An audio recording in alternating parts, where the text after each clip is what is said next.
You believe that if you are honest, consistent, and fair, others will respect you. But you are mistaken. Men do not respect goodness. They respect pressure. They respect consequences. They respect what they are forced to measure. If you are waiting to be acknowledged, if you are hoping to be seen for who you truly are, you have already submitted to the rules written by others. Respect is not discovered. It is not earned like a wage. It is engineered. You must construct it the way a fortress is constructed, with walls, with scarcity, with punishment. The man who sits quietly, giving without limits, hoping to be understood, is never feared, never obeyed, and never truly respected. He is remembered, if at all, with vague affection, never with caution. And in the arena of power, affection is useless. It wins you nothing. If you do not engineer the conditions under which others treat you with weight, you will be treated as light. You are told that respect is earned through time, through action, through moral integrity. That if you simply do the right thing long enough, others will see your worth and treat you accordingly. This is a lie crafted by those who benefit from your submission. Respect is not earned. It is arranged. It is not the result of your virtue. It is the result of your structure. A man is respected when his presence alters behavior, when his disapproval has cost, when his silence creates discomfort, not because he is better, but because he has shaped the space around him to demand it. I have seen a prince gain more respect through cruelty than a philosopher gains through wisdom. Why? Because the prince punishes disloyalty, rewards sparingly, and makes his favor rare. His court walks carefully. Meanwhile, the philosopher, though noble, offers all his truth freely. He is loved, yes, but not obeyed, not feared, and therefore not respected. You must understand, respect flows from conditions you impose. It is born from boundaries, not from generosity, from distance, not from openness, from calculated posture, not from sincerity. The man who waits to be noticed is not respected. He is forgotten. The man who engineers the terms of engagement, he is remembered and, more importantly, obeyed. Let me now give you the tools. The first is silence. A man who speaks little is assumed to be weighing more. He forces others to fill the space, and in doing so exposes their own insecurity. When you speak, do so with economy. Speak last, speak clearly, and speak as if you are already decided. People respect what they cannot read, and nothing is more unreadable than a man who reveals only what he chooses. The second tool is scarcity. Do not be always available. Do not be seen in every room, at every event, in every conversation. Make your presence a rare commodity. Let others adjust their rhythm to yours. The man who is always visible is soon invisible. But the man who appears selectively becomes the center even in absence. His seat, even when empty, carries authority. The third is emotional control. A man who cannot master his reaction invites challenge. But the man who does not flinch, who does not raise his voice, who delivers praise or punishment with the same tone, he is respected. Cold restraint is interpreted as strength, and strength, even imagined, alters how men behave. The fourth tool is selective reward.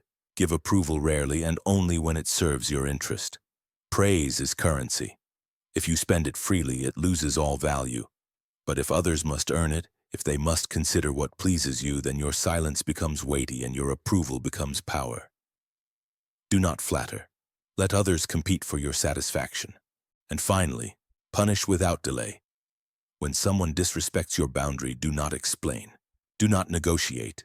Respond clearly and without warning. The first violation is your only chance to define the cost. If you fail, they will test you again, and each test will be cheaper.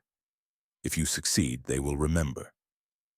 Not because you shouted, but because you did not need to.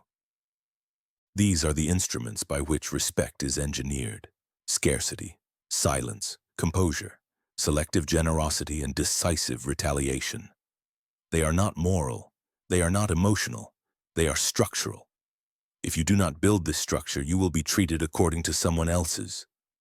The world does not punish wickedness. It punishes softness.